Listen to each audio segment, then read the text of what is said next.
जय श्री राम। बोलिए वृंदावन बांके बिहारी लाल की जय। श्री हरि विष्णु पुराण की जय। आज हम पढ़ेंगे विष्णु पुराण के दूसरे स्कंद का दूसरा अध्याय। बोलिए श्री वृंदावन बांके बिहारी लाल की जय। श्री राम। दूसरा अध्याय भूलोक का विवरण। श्री मैत्रेय जी बोले, हे ब्राह्मण, आपने मुझसे स्वयंभू मनु के वंश का वर्ण किया। अब मैं आपके मुखारबिंद से संपूर्ण पृथ्वी मंडल का विवरण सुनना चाहता हूँ। हे मुने, जितने भी सागर, द्वीप, वर्ष, पर्वत, वन, नदियाँ और देवता आदि की पूरियाँ हैं, उन सबका जितना जितना परिमाण है, जो आधार है, जो उपादान कारण है और जैसा आकार है, वह सब आप यथार्थ वर्ण कीजिए। मतलब जैसा है वैसा ही बताइए। श्री पराशर जी बोले, हे मैत्रेय, सुनो, मैं इन सब बातों का संक्षेप से वर्ण करता हूँ।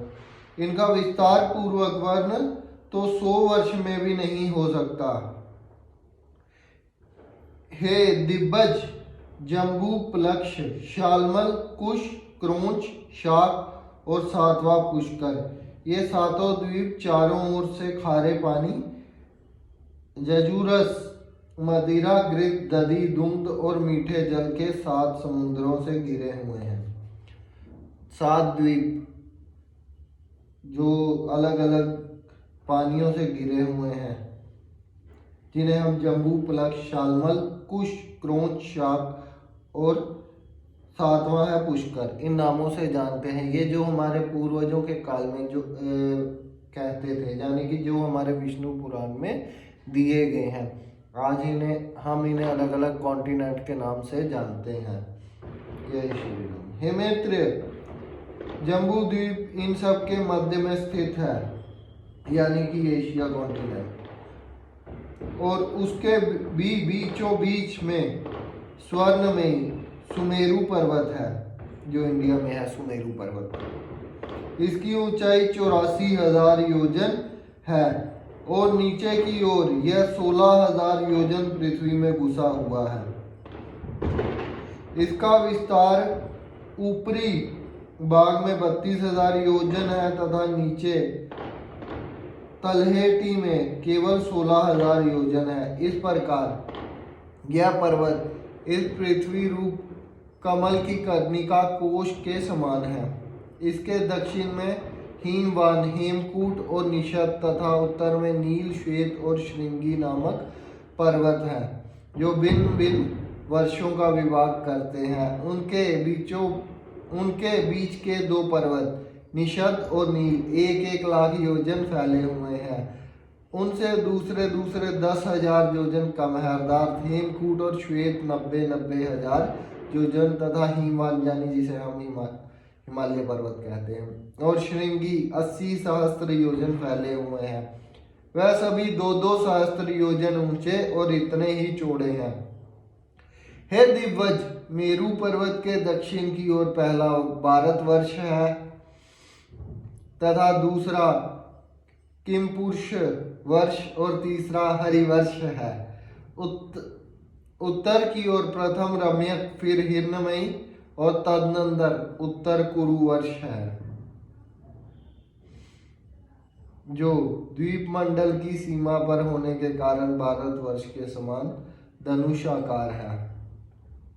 हे दिव्य श्रेष्ठ, इसमें प्रत्येक का विस्तार 9,000 योजन है तथा इन सब के बीच में ईलाव्रत वर्ष है, जिसमें स्वर्ण में सुमेरु पर्वत खड़ा हुआ है। हे महाभाग, यह ईलाव्रत वर्ष सुमेरु की चारों ओर 9,000 योजन तक फैला हुआ है। इसके चारों ओर 4 पर्वत हैं।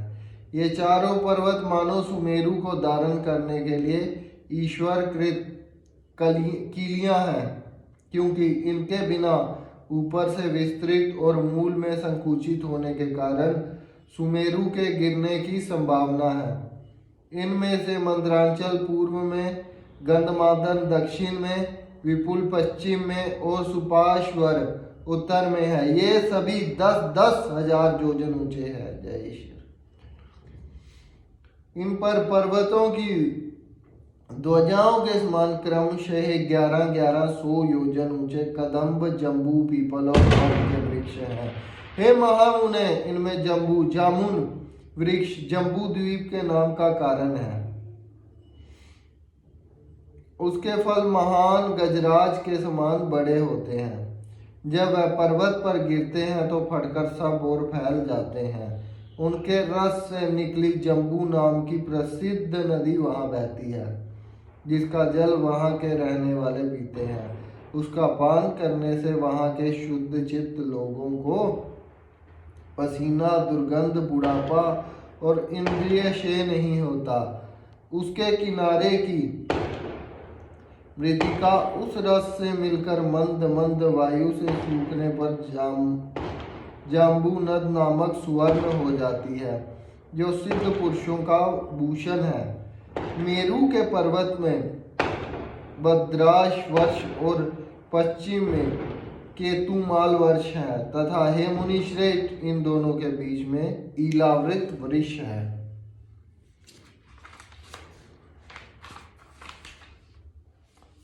इसी प्रकार उसके पूर्व की ओर चेतरत, दक्षिण की ओर गंधमादन, पश्चिम ओर बेबराज और उत्तर की ओर नंदन नामक वन है तथा सर्वदा देवताओं से शोभनीय आरुणोद, महाभद्र, अतिशोध तथा मानस, ये 4 सरोवर हैं।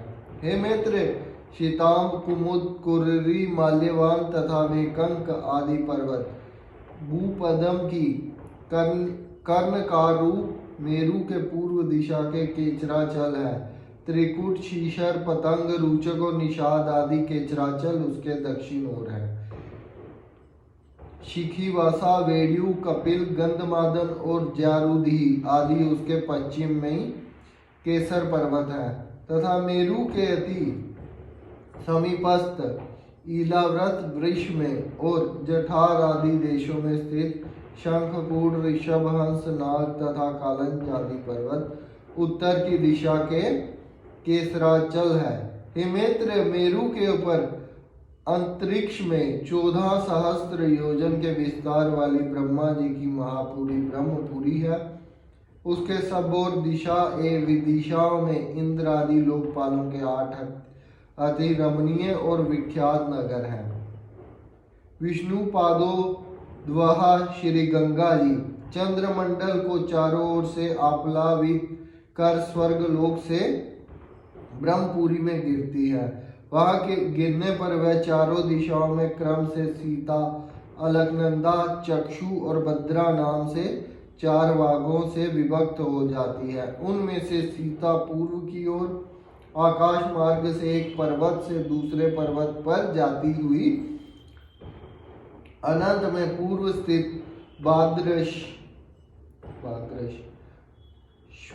वर्षों को पार कर समुद्र में गिर जाती है। इसी प्रकार हे महामुने, अलकनंदा दक्षिण दिशा की ओर भारतवर्ष में आती है और 7 भागों में विभक्त होकर समुद्र में मिल जाती है। चक्षु पश्चिम दिशा के समस्त पर्वतों को पार कर केतुमाल नामक वर्ष में बहती हुई अनंत में सागर में जा गिरती है तथा हे महामुने, भद्रा उत्तर के पर्वतों और उत्तर कुरुवर्ष को पार करती हुई उत्तरीय समुद्र में मिल जाती है। माल्यवान और गंधमादन पर्वत उत्तर तथा दक्षिण की ओर नीलाचल और निष्द्वर्ष पर्वत तक फैले हुए हैं। उन दोनों के बीच में कर्णिकाकार मेरू पर्वत स्थित है। हे मित्र, मर्यादा पर्वतों के महिबार्ग में स्थित भारत, केतुमाल, भद्राश और कुरुवर्ष इस लोक पदम के पत्तों के समान है। जठार और देवकूट ये दोनों मर्यादा पर्वत हैं, जो उत्तर और दक्षिण की ओर नीला तथा निषद पर्वत तक फैले हैं।